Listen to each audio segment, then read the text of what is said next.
और peoples party का vote bank 69 lakh से बढ़कर 76 लाख हुआ है। तो ये वोट बैंक में इजाफा हुआ है।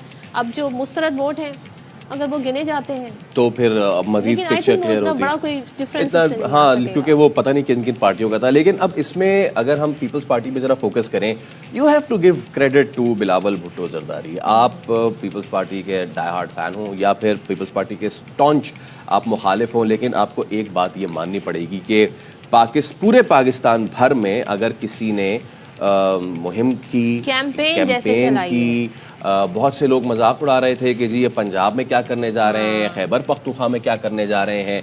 लेकिन इस बार बिलावल ने बताया कि जी कि अगर विल हो तो वो पाकिस्तान के कोने कोने में आप कैंपेन कर सकते हैं। बिलावल उस टाइम से इलेक्शन कैंपेन के मूड में आ गए थे जब लोग ये सोच रहे थे कि जी करें क्या, अभी करें क्या, इलेक्शन होना है कि छोड़े लोग, आप सीधा नाम ले लें, नून लीग सोच रही थी ना, अभी वो निकल ही नहीं रहे थे। हम उनसे पूछते थे आप लोग अपना पहला जलसा करेंगे कब, तो कहते थे अभी बहुत टाइम, मंशूर में अभी बहुत टाइम है। लेकिन बिलावल साहब ने तकरीबन जी हमने केपी में भी देखा, पंजाब में एग्रेसिव उन्होंने कैंपेन की है और ये तमाम तर जो मामलात रहे, फिर कराची में भी कराची में जो आखिरी दिन रैली निकाली थी, जो लास्ट डे था, उसमें उन्होंने ज़िला जनूबी से लेके उन इलाकों में रैली निकाली जो कि एमक्यूएम के स्ट्रॉन्ग होल्ड समझे जाते थे, और वहाँ से भी वो गुजरे। लोगों से उन्होंने जगह जगह खिताब किया। और जिस तरह खिताब, एक तो सदफ होता है कैंपेन करना और एक होता है आपका बयानिया है क्या, what are you selling to the people. ये कहते थे चुनो नई सोच को, तो वो नई सोच में हमने अक्सर और बेशतर देखा बिलावल का एक बयान जो बहुत उनके पूरी कैंपेन पे हावी रहा, वो ये था कि जी मैं यंग हूँ, मुझे वोट दें।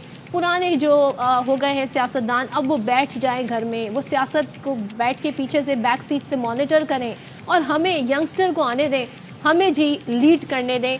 तो बिलावल साहब अब अपने इस बयानिए को लेके कितना आगे बढ़ते हैं, ये भी उनके लिए एक इम्तिहान होगा। अगर वो वही रिवायती सियासत करते हैं जिससे वो खुद डिविएट करना चाह रहे थे, अलग होना चाह रहे थे, अगर वो उसे ही कंटिन्यू करते हैं, तो जो अभी इनका वोट बैंक बढ़ा है पीपल्स पार्टी का, क्या वो मजीद श्रिंक होगा या बढ़ेगा? मुझे इस चुनो नई सोच से एक चीज़ याद आ गई।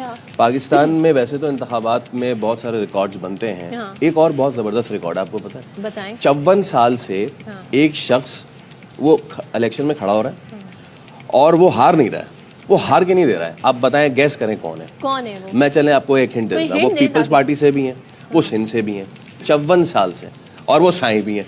ओहो, कायम अली शाह साहब की बात कर रहे हैं। सोचें यार, 54 साल से एक बंदा हारा नहीं है। क्या जबरदस्त उन्होंने जो है अपनी, कितना इंटैक्ट है उनका वोट बैंक, बहुत मुस्तकिल मिजाजी है और कितना ग्रिप है उनका। अच्छा, वो उनका नाम उन्हें बड़ा सूट कर गया है, कायम अली शाह साहब। अरे वाह, ये कायम व दायम, वोट भी कायम व दायम, वोट भी कायम व दायम है। एक ज़माना था वो सीएम भी कायम व दायम थे। और वैसे साईं, हम दुआ करते हैं कि आप इसी तरीके से कायम व दायम रहें ताकि आपकी सियासी बसीरत के नतीजे में लोग नई सोच को चुनते रहें। अब आगे बढ़ते हैं, बात करते हैं कि जी जारहाना सियासत जो है इलेक्शन में हमने बहुत देखी है, तुंदो तेज़ बयानात देखे, मैं ये कर दूंगा, मैं वो कर दूंगा, ये ऐसे कर देगा, ये ऐसे कर देगा। लेकिन उसके बाद ये हुआ है कि हमेशा की तरह जारहाना सियासत हुई ख़त्म, इलेक्शन हुए ख़त्म, और उसके बाद मुफाहमत का दरवाज़ा एक बार फिर खुल गया है।